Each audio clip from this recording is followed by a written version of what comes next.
ফাঁস কলকাতার বুকে তরুণীকে গণধর্ষণের অভিযোগ। কলেজের ইউনিয়নে জিএস পদ পায়ে দেওয়ার টোপ, আর এই সুযোগেই গণধর্ষণের অভিযোগ কলেজের ভিতর। অভিযুক্তরা সাউথ ক্যালকাটা ল কলেজের প্রাক্তন ছাত্র ও কর্মী। তরুণীর অভিযোগের ভিত্তিতে গ্রেপ্তার 3। অভিযোগ, ইউনিয়ন রুমে ওই তরুণীকে জোর করে মদ্যপান করানো হয়। এরপর তাকে গণধর্ষণ করে 3 জন মিলে। ঘটনার পর কোনো ক্রমে মেয়েটি বেরিয়ে এসে বাবাকে ফোন করেন। এরপর বাবা ওই কলেজে আসেন। তিনি এসে মেয়েকে নিয়ে যান। ঘটনার পর রীতিমতন হুমকি দিয়ে অভিযুক্ত মনোজিৎ জানায়, এই ঘটনা প্রকাশ্যে আনলে তার বাবা মাকে ফাঁসিয়ে দেওয়া হবে। একই সঙ্গে ওই নির্যাতিতার বয়ফ্রেন্ডকে খুন করবে। তরুণী তাকে ছেড়ে দেওয়ার জন্য হাতে পায়ে ধরেছিলেন মনোজিতের।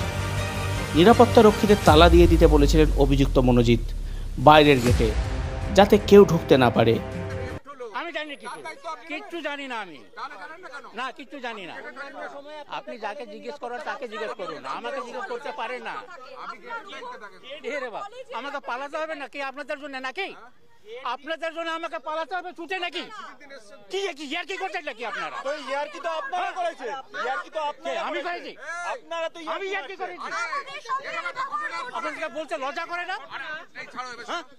কি বলছেন আপনি? হ্যাঁ বলছি। কি বলছেন?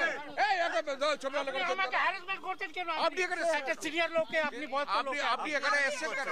ধাম বার করে দিচ্ছেন। আপনি গেট কিপারের দায়িত্বে আছেন। সূত্রের খবর অনুসারে মনোজিৎ এই ঘটনার মূল অভিযুক্ত এবং সে আলিপুর কোর্টে প্র্যাকটিস করে। ধৃতদের আজ আদালতে পেশ করা হয়। এই ঘটনায় এনসিডব্লিউ শতপ্রণোদিত মামলা রুজু করেছে। কলকাতা পুলিশের নগরপালকে চিঠি দিয়েছে। কসবা গণধর্ষণের ঘটনায় 3 জন অভিযুক্তকে আগামী মঙ্গলবার পর্যন্ত পুলিশি হেফাজতের নির্দেশ দিল আলিপুর পুলিশ আদালত। অভিযুক্তদের মোবাইল ফোন বাজেয়াপ্ত করা হয়েছে।